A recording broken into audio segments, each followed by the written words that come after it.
الحمد لله نحمده ونستعينه ونستغفره ونستهديه ونؤمن به ونتوكل عليه ونتوب إليه ونعوذ بالله تعالى من شرور أنفسنا ومن سيئات أعمالنا من يهده الله فلا مضل له ومن يضلل فلن تجد له وليا مرشدا أشهد أن لا إله إلا الله وحده لا شريك له وأشهد أن محمدا عبده ورسوله أرسله بالهدى ودين الحق ليظهره على الدين كله وكفى بالله شهيدا اللهم صل على محمد وعلى آل محمد كما صليت على إبراهيم وعلى آل إبراهيم وبارك على محمد وعلى آل محمد كما باركت على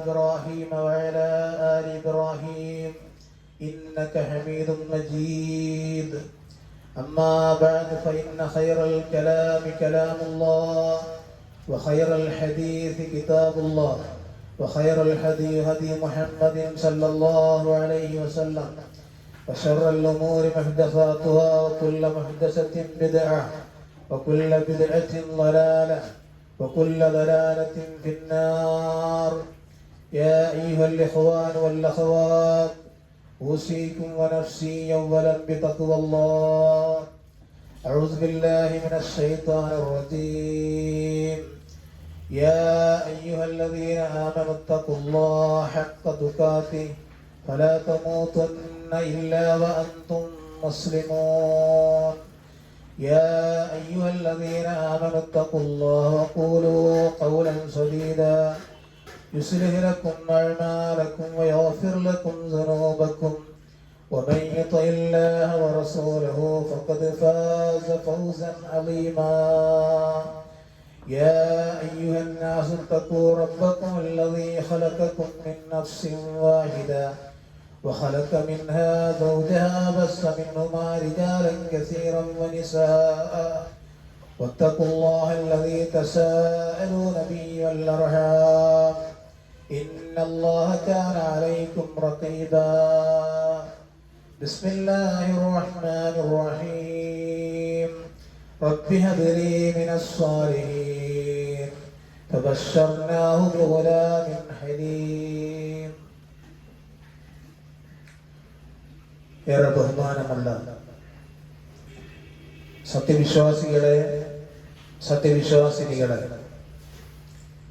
കരുണാവാരിധിയായ അല്ലാഹു സുബ്ഹാനഹു വ തആലയുടെ നിയമങ്ങളും നിർദ്ദേശങ്ങളും ജീവിതത്തിന്റെ എല്ലാ മേഖലകളിലും യഥാവിധി ഉൾക്കൊണ്ട് മുത്തക്കിയായി ജീവിക്കണമേ എന്ന് എന്നോടെന്ന പോലെ നിങ്ങൾ ഓരോരുത്തരോടും ഉപദേശിക്കുകയാണ്, തഖ്വ കൊണ്ട് വസിയത്ത് ചെയ്യുകയാണ്.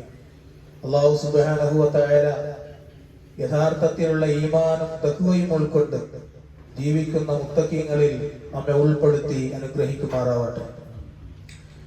സഹോദരന്മാരെ, സഹോദരികളെ, കഴിഞ്ഞ ഹുതുബയിൽ മില്ലത്ത് ഇബ്രാഹിമുമായി ബന്ധപ്പെട്ട് ചില ഭാഗങ്ങളായിരുന്നു പറഞ്ഞിരുന്നത്.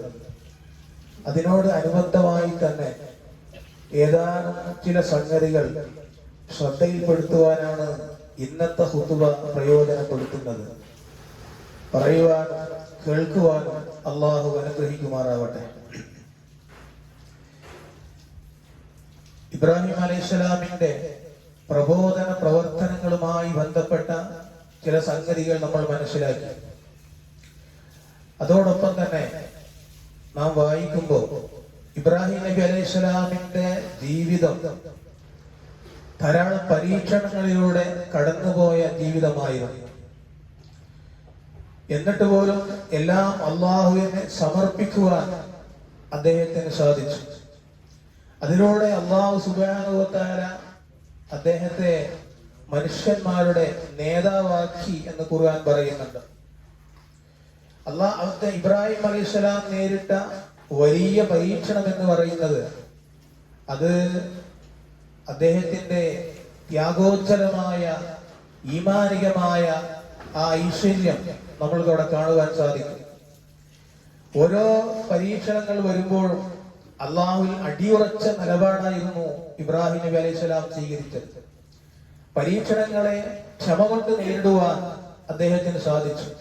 അതാണ് ഇബ്രാഹിം മില്ലത്തിനെ ഉൾക്കൊള്ളുമ്പോൾ നമ്മൾ മനസ്സിലാക്കേണ്ടുന്ന ഒരു യാഥാർത്ഥ്യം. അതാണ് ഏത് പരീക്ഷണങ്ങൾ നമ്മുടെ ജീവിതത്തിൽ വരുമ്പോഴും ക്ഷമ കൊണ്ട് നേരിടുവാൻ സത്യവിശ്വാസികൾക്ക് കഴിയേണ്ടതുണ്ട്.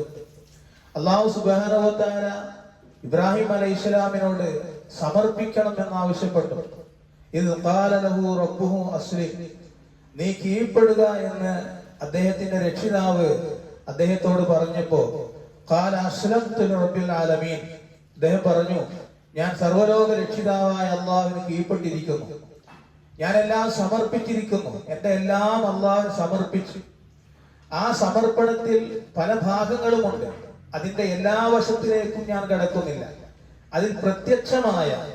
അതിൽ പ്രത്യേകമായി എടുത്തു പറയേണ്ടുന്ന ഒന്നാണ് ഇബ്രാഹിം അലൈഹിസ്സലാമിന് ഒരു സന്താനം ഉണ്ടാകുക എന്നത്.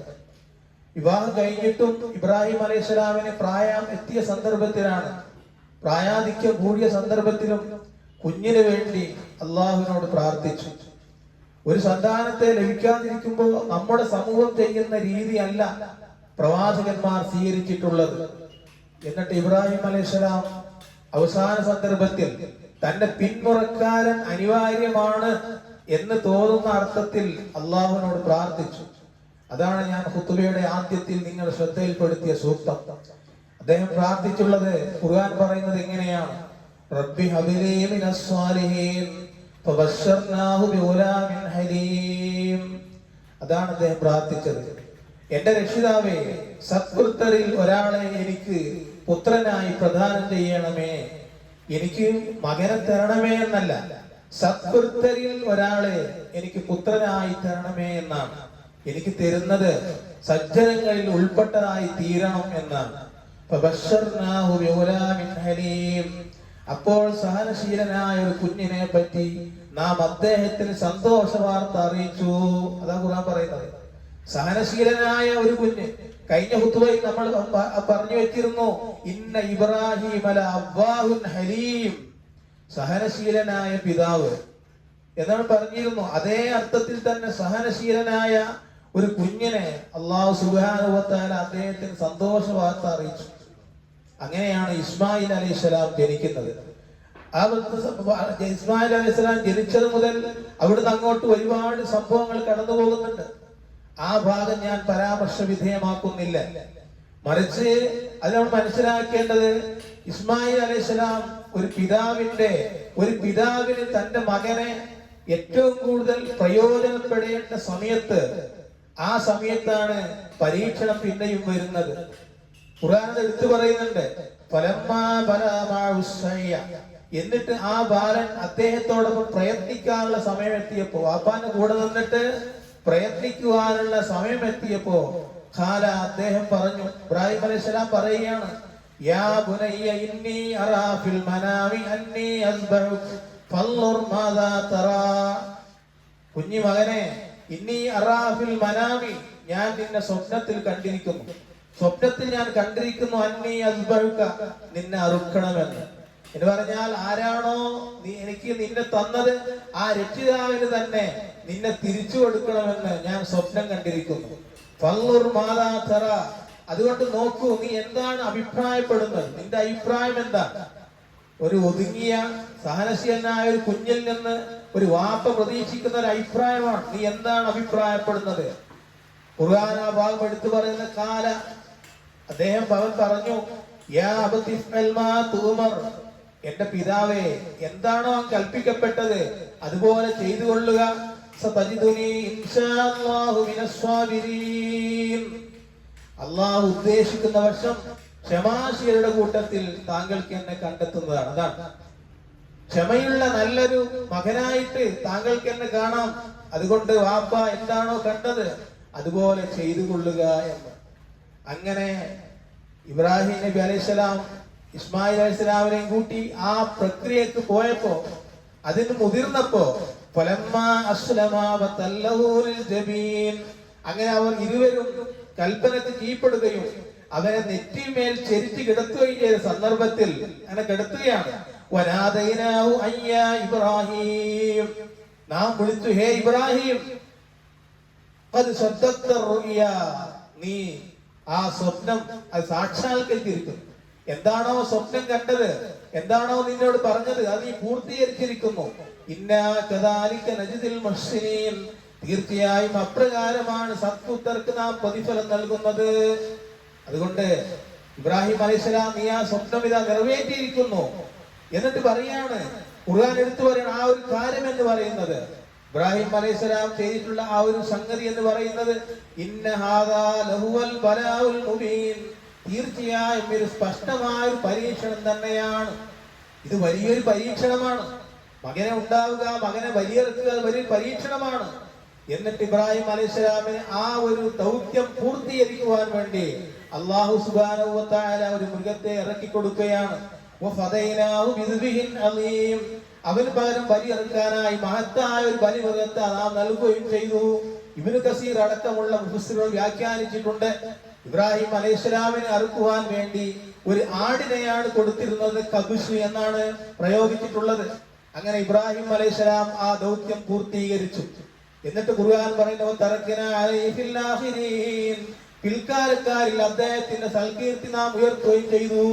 ശേഷമുള്ള എല്ലാ സമൂഹങ്ങൾക്കും, ഇനി വരുന്ന എല്ലാ സമൂഹങ്ങൾക്കും അദ്ദേഹത്തിന്റെ കീർത്തി, ആ പ്രശസ്തി നാം ഉയർത്തുകയും ചെയ്തു. ഇന്നും നമ്മൾ ഓർത്തുകൊണ്ടിരിക്കുകയാണ്. നാം ദുൽഹജ്ജിലേക്ക് പ്രവേശിക്കുമ്പോൾ നാം ഓർക്കുന്നത് ഇബ്രാഹിം അലൈഹിസ്സലാമിന്റെ ചരിത്രവും സംഭവങ്ങളൊക്കെയാണ്. ആ ഒരു സന്ദേശമാണ് ബലിയുടെ ചരിത്രം എന്ന് പറയുന്നത്.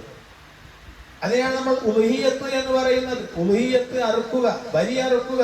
അത് ഇബ്രാഹിം അലൈഹിസ്സലാമിന്റെ ത്യാഗോജ്ജലമായ ആ പ്രവർത്തനത്തെ നമ്മൾ മനസ്സിലാക്കിക്കൊണ്ടാണ് ആ ഒരു പ്രക്രിയ, ആ ഒരു ആരാധന നമ്മൾ ചെയ്യുന്നത്.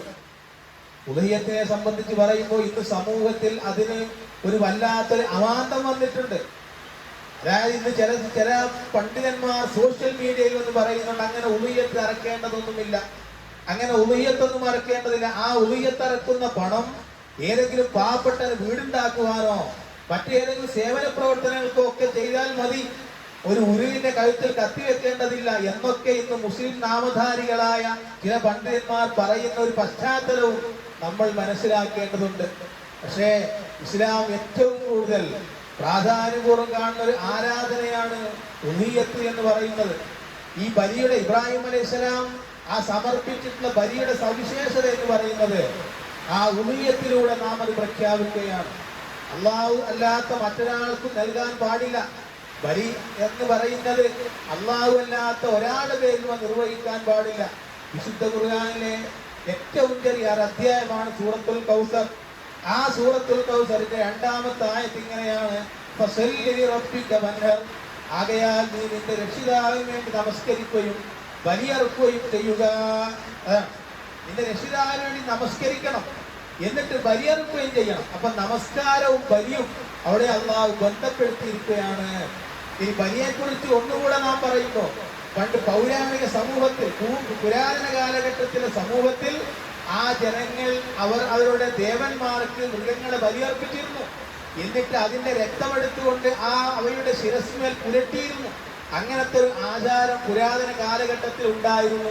അത് ഇബ്രാഹിം അലൈഹിസ്സലാമിന്റെ സമൂഹം അത് ചെയ്തിരുന്നു. അപ്പൊ അതിൽ നിന്നും വ്യത്യസ്തമായിട്ടുള്ള ഒരു ബലിയാണ് ഇസ്ലാം പ്രതിദാനം ചെയ്യുന്നത്. അതിലൂടെ നാം ചെയ്യുന്ന ആ ഉലുഹിയ്യത്തിലൂടെ പ്രഖ്യാപിക്കുന്നത് പ്രപഞ്ച സൃഷ്ടാവിനെ വണങ്ങുന്നതിനുള്ള ഒരു രൂപമാണ്, അള്ളാഹുവിനെ വണങ്ങുന്നതിനുള്ള ഒരു രൂപമാണ് നാം അതിന് മുന്നിട്ടിറങ്ങുന്നത്. എന്തുകൊണ്ടാണ് അങ്ങനെ പറയാൻ കാരണം, ഈ ബലിയെടുക്കുന്ന മൃഗങ്ങൾ എന്ന് പറയുന്നത് അള്ളാഹുവിന്റെ ചിഹ്നങ്ങളിൽപ്പെട്ടതാണ്. സൂറത്ത് ഹജ്ജിൽ അള്ളാഹു പറയുന്നുണ്ട്, ബലിയൊട്ടകങ്ങളെ നാം നിങ്ങൾക്ക് അള്ളാഹുവിന്റെ ചിഹ്നങ്ങളാക്കിപ്പെട്ടതായിരിക്കുന്നു. അള്ളാഹുവിന്റെ ഷിആറാണ്, ചിഹ്നങ്ങളാണ്. ലക്കും ഫിയാ ഖൈർ, നിങ്ങൾക്ക് അവയിൽ ഗുണമുണ്ട്. അതുകൊണ്ട് അവയെ വരിവരിയായി നിർത്തിക്കൊണ്ട് അവയുടെ മേൽ നിങ്ങൾ അള്ളാഹുവിന്റെ നാമം ഉച്ചരിച്ചുകൊണ്ട് ബലിയർപ്പിക്കുക. അങ്ങനെയാണ് ഖുർആൻ പറഞ്ഞിട്ടുള്ളത്. അപ്പം ബലിമൃഗം എന്ന് പറഞ്ഞാൽ അള്ളാഹുവിന്റെ ചിഹ്നമാണ് എന്ന് പറഞ്ഞാൽ അതിന്റെ അർത്ഥം എന്താ?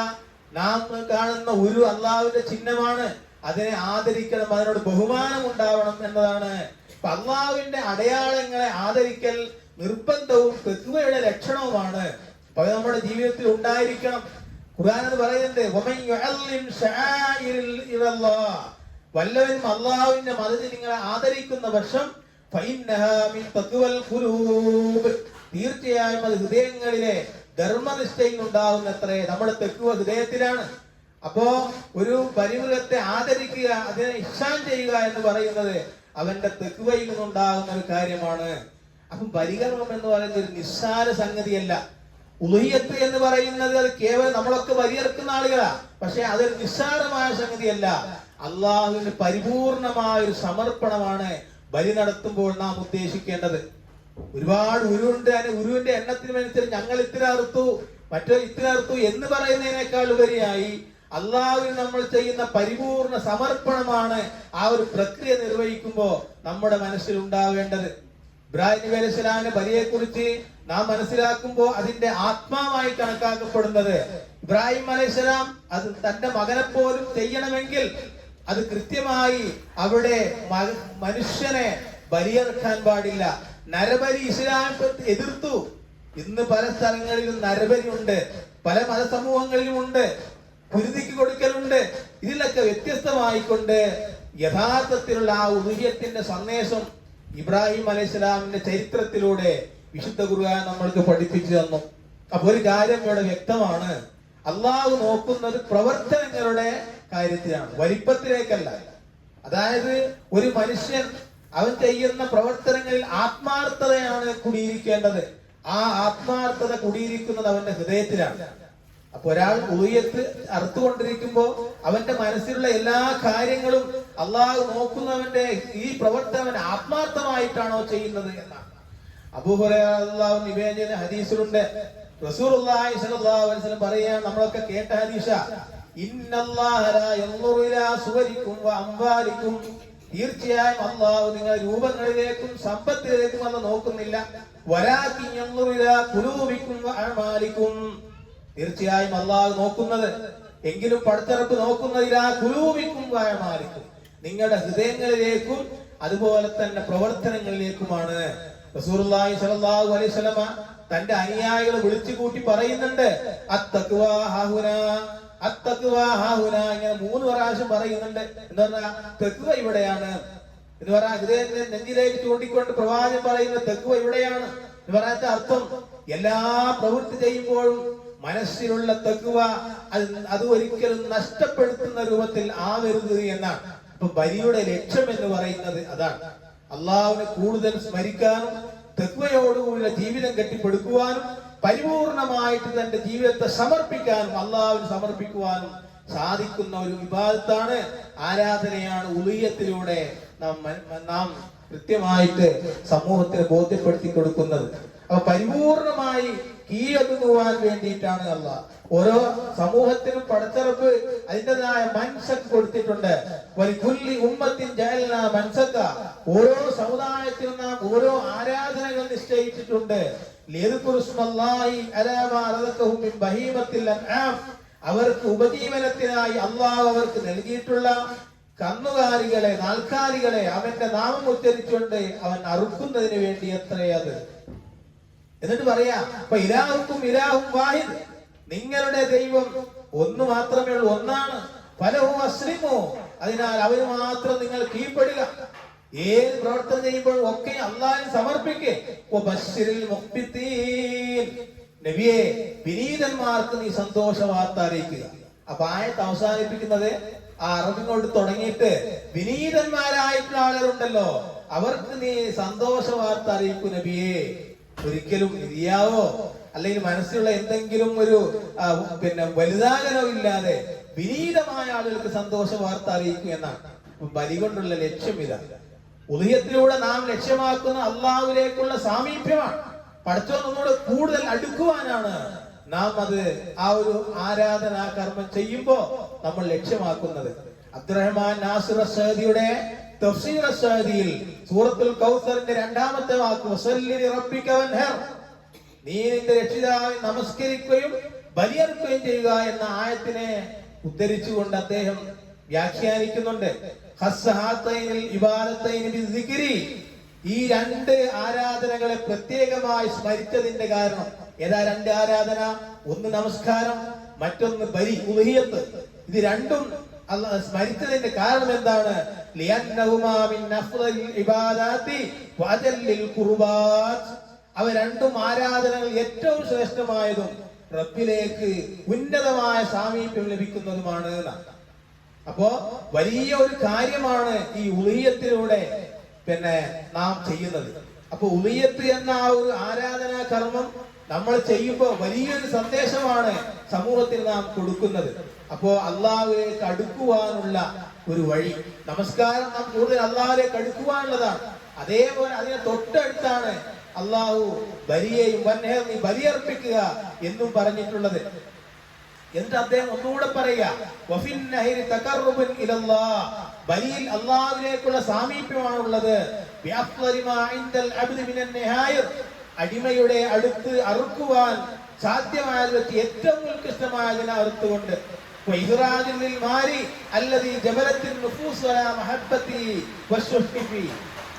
അതോടൊപ്പം മനസ്സിന് ഏറ്റവും ഇഷ്ടമുള്ളതും പിശുക്ക് കാണിക്കുന്നതുമായ സമ്പത്ത് അതിനായി ചിലവഴിക്കലുമാണത്. ഒരു മനുഷ്യനിങ്ങനെ പണം കൊടുക്കാൻ പിശുക്കി പിടിച്ച ആ പണമൊക്കെ ഒന്ന് സമ്പത്ത് അള്ളാഹുവിന്റെ മാർഗത്തിൽ ചെലവഴിക്കുകയും കൂടിയാണ് യഥാർത്ഥത്തിൽ ഈ ഉളിയത്തിലൂടെ ഉള്ളത്. അപ്പൊ അതൊരു നിസ്സാരമായ സംഗതിയല്ല. അതിനെ ഒന്നുകൂടെ വ്യാഖ്യാനിച്ചുകൊണ്ട് ഖുർആൻ വളരെ കൃത്യമായി പഠിപ്പിച്ചു.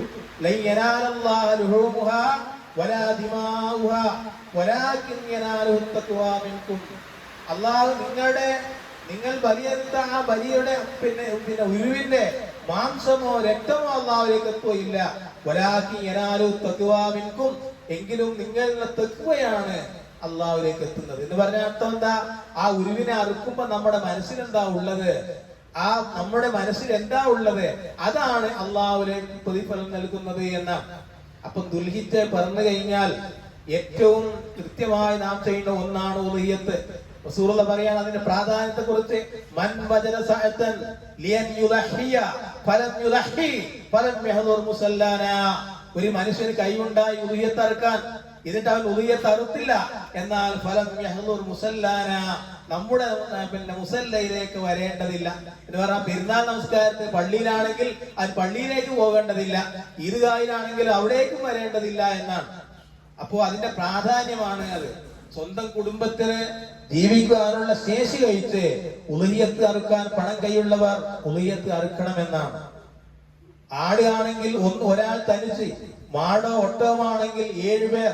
എന്നാൽ ഒരു മൃഗത്തിന് 7ൽ കൂടുതൽ ആളുകൾ ഷെയർ ചേർന്ന് ഒരു മൃഗത്തിൽ പങ്കിട്ടാൽ ആയ മുഴുവൻ പേരുടെയും ഉളിയത്ത് അസാധുവാകും. 7ആണ്. അപ്പോ ഒറ്റക്കറക്കാൻ കഴിയില്ലാത്ത ആളുകൾ ഷെയർ ചേർന്നെങ്കിലും അത് അറുക്കണമെന്നാണ്. അപ്പൊ ഉളിയത്ത് നിയ്യത്ത് വെച്ച ആളുകൾ ദുൽഹിജ്ജയിലേക്ക് പ്രവേശിച്ചാൽ അവൻ ചില കാര്യങ്ങൾ മനസ്സിലാക്കേണ്ടതുണ്ട്. അതും അതിന്റെ പ്രത്യേകതയാണ്. അതായത് അവന്റെ തലമുടിയോ അതിന്റെ രോമങ്ങളോ ഒന്നും അവൻ എന്ത് ചെയ്യാൻ പാടില്ല, നീക്കാൻ പാടില്ല. അത് മുസ്ലിം റിപ്പോർട്ടിൽ ഹദീസിൽ കാണാൻ സാധിക്കും. ഇദാ ദഖലൽ അശ്റു വഇൻദഹു ഉളിയ, ദുൽഹിജ്ജ 1ലേക്ക് അവൻ പ്രവേശിച്ചു, ആദ്യത്തെ 10ൽ പ്രവേശിച്ചു. വഇൻദഹു ഉളിയത്തുൻ, അവന്റെ അടുത്ത് ഉളിയത്തുണ്ട് എന്ന് പറഞ്ഞാൽ അവൻ യുരീദു അൻ യുലഹിയ, ഉളിയത്ത് അറക്കുവാൻ അവൻ ഉദ്ദേശിച്ചു. അവൻ അവന്റെ മുടിയെടുത്ത് കളയരുത്, നഖം വെട്ടുകയും ചെയ്യരുത്. എന്നാൽ ഉളിയത്ത് അറക്കുമ്പോൾ പാടില്ലാത്ത സംഗതികളുണ്ട്. ഉളിയത്ത് അറക്കുമ്പോൾ മൃഗത്തിന്റെ മുമ്പിൽ വെച്ച് കത്തി മൂർച്ചയാക്കാൻ പാടില്ല എന്ന് പ്രവാചകൻ പഠിപ്പിച്ചിട്ടുണ്ട്. അതുപോലെ ഒരു ഉരുവിനെ അറക്കുമ്പോ അപ്പുറത്ത് നിന്ന് മറ്റൊരു കാണുകെ അവൻ അറക്കരുത് എന്നാണ്. യഥാർത്ഥത്തിൽ കൃത്യമായി ഒരു ഉരുവിനെ അറക്കുമ്പോൾ മറ്റേ ഉരു അത് കാണരുത് എന്നാണ്. അതുപോലെ തന്നെ ഇന്ന് കാണുന്ന മൃഗത്തെ ഉരുവിനെ തള്ളിയിട്ട് എല്ലാവരും കൂട്ടമായി തക്ബീർ ചെല്ലുന്നുണ്ട് പല സ്ഥലങ്ങളിലും. യഥാർത്ഥത്തിൽ അങ്ങനെ തക്ബീർ ചെല്ലാൻ പാടില്ല. അത് ഗൈറു സഹീഹ് എന്നാണ് പ്രവാചകൻ പഠിപ്പിച്ചിട്ടുള്ളത്. അറുക്കുന്ന ആൾ ആരാണോ അയാളാണ് തക്ബീർ ചെല്ലേണ്ടത്. അയാൾ എങ്ങനെ തക്ബീർ ചെല്ലേണ്ടത്? ബിസ്മില്ലാഹ് വല്ലാഹു അക്ബർ, അതാണ് അയാളെ തക്ബീർ. അപ്പൊ അറുക്കുന്നവനാണ് തക്ബീർ ചെല്ലേണ്ടത് എന്നാണ്. ഇത്തരം കാര്യങ്ങളൊക്കെ നമ്മൾ ശ്രദ്ധിക്കേണ്ട കാര്യങ്ങളാണ്. അതോടൊപ്പം തന്നെ ഈ അറുക്കുന്ന ആൾക്ക് തന്നെ കുറെ ആളുകൾ ഒരു കുടുംബത്തിൽ കുടുംബരാധാനാണെങ്കിൽ ആ കുടുംബത്തിൽ എല്ലാ ആൾക്കാർക്കും അവൻ ഉദ്ദേശിച്ചുകൊണ്ട് ആ ആൾക്കൊക്കെ അവരുടെ പിന്നെ ഒരു നാമങ്ങൾ പേര് പറയൽ അങ്ങനെ ശ്രേഷ്ഠതയുണ്ടോ എന്ന് ചോദിച്ചപ്പോ അത് അഫ്ളലാണ്, അങ്ങനെ പറയാമെന്നാണ്. എന്ന് പറഞ്ഞാൽ ഷെയർ ആയിട്ടുള്ള ആളുകളൊക്കെ അറുക്കുന്നവൻ ഇതിൽ കൂടുതൽ കുറെ ആൾക്കാർ ഷെയർ ഉണ്ട്, അവരൊക്കെ ഒന്ന് ഓർക്കുന്നത് അത് ശ്രേഷ്ഠതയാണ്, പക്ഷെ നിർബന്ധമൊന്നുമില്ല, പ്രവാചകൻ അങ്ങനെ ചെയ്തിരുന്നു എന്നുള്ളതാണ്. അപ്പൊ ഈ കാര്യങ്ങളൊക്കെ ഉദുഹിയത്തുമായി ബന്ധപ്പെട്ട് നമ്മൾ മനസ്സിലാക്കേണ്ടതാണ്. അങ്ങനെ ആ ബലിയുടെ ആ ഒരു പിന്നെ ഉള്ളിലുള്ള ബലി നമുക്ക് നൽകുന്ന ആ ഒരു ഗുണപാഠം അത് നമ്മുടെ ജീവിതത്തിൽ പകർത്തുവാൻ ഉദുഹിയത്തിലൂടെ നമ്മൾക്ക് സാധിക്കണം. അങ്ങനെ സാധിക്കുന്ന മുത്തഖീങ്ങളിൽ അള്ളാഹു നമ്മെ ഉൾപ്പെടുത്തി അനുഗ്രഹിക്കുമാറാവട്ടെ.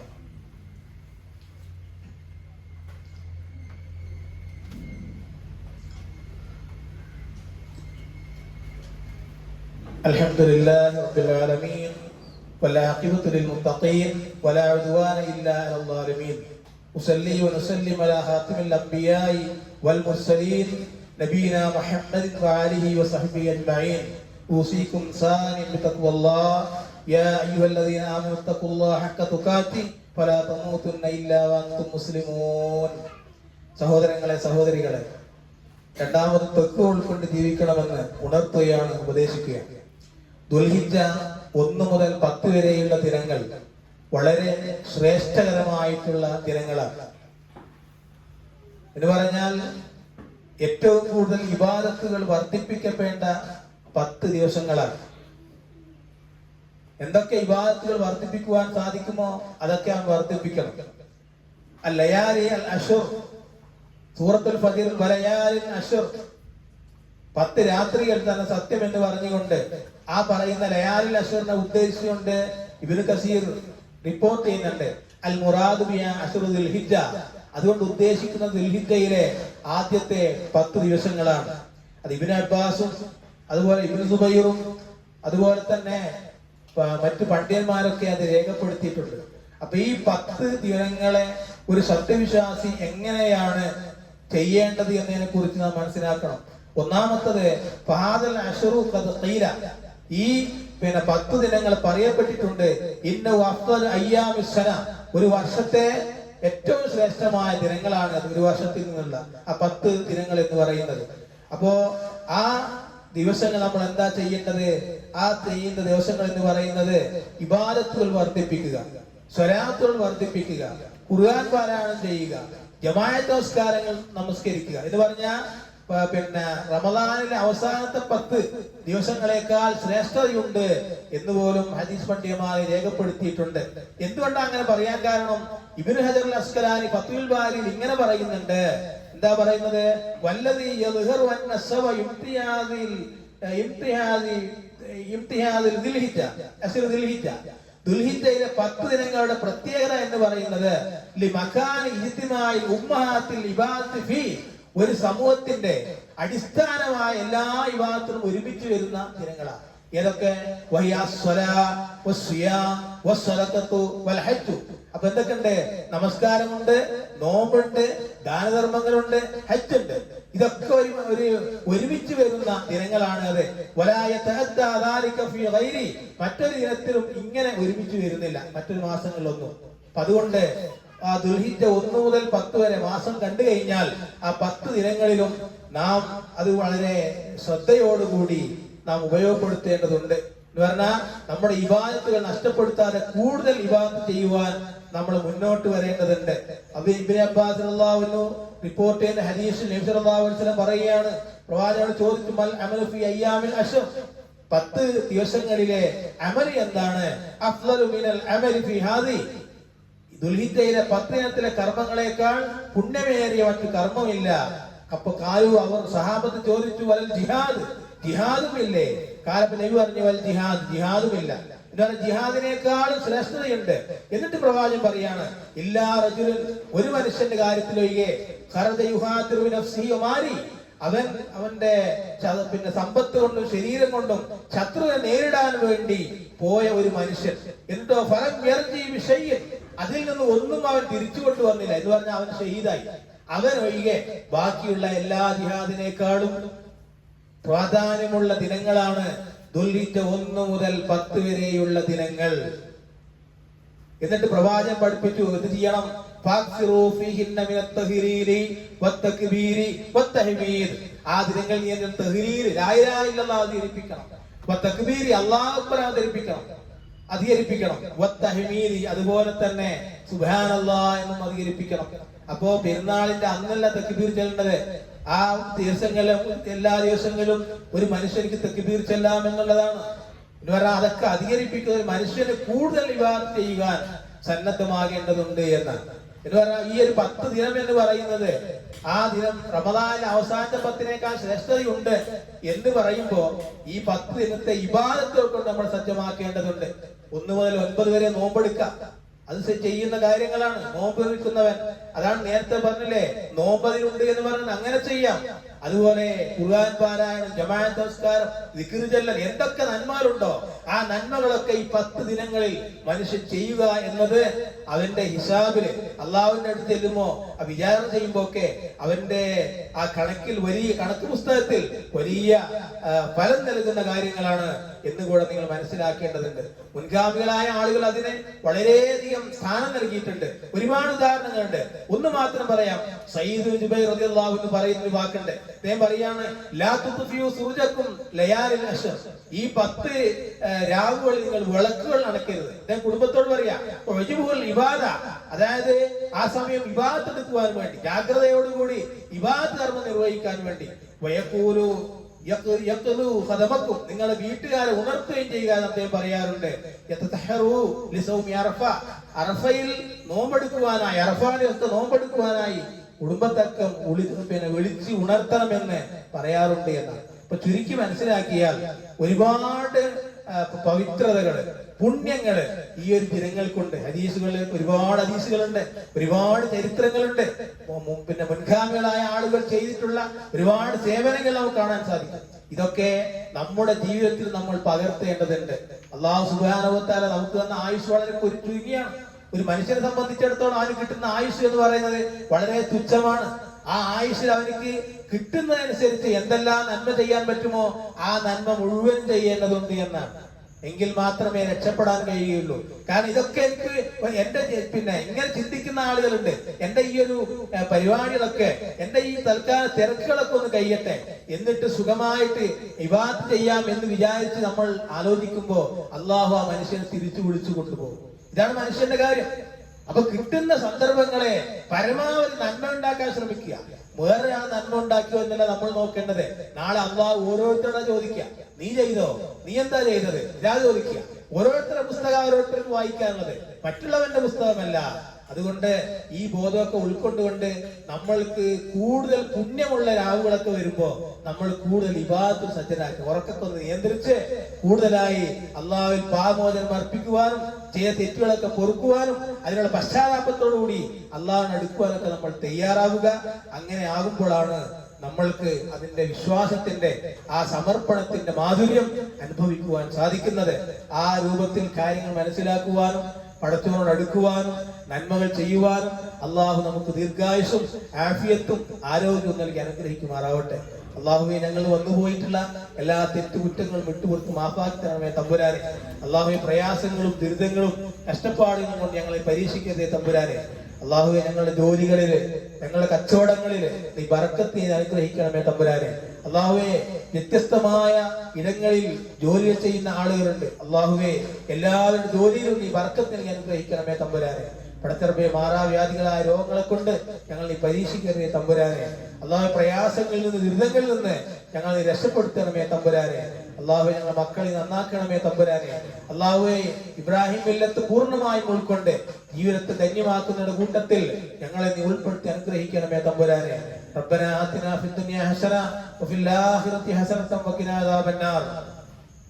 اللهم اغفر للمؤمنين والمؤمنات المسلمين والمسلمات الأحياء منهم والأموات إنك مجيب الدعوات وقاضي الحاجات طيب ثراهم وادخل الجنة مأواهم. اللهم أجرنا من النار، اللهم أجرنا من النار، اللهم أجرنا من النار. ربنا تقبل منا إنك أنت السميع العليم وتب علينا إنك أنت التواب الرحيم واغفر لنا يا غافر المذنبين وارحمنا بأنوار رحمتك يا أرحم الراحمين.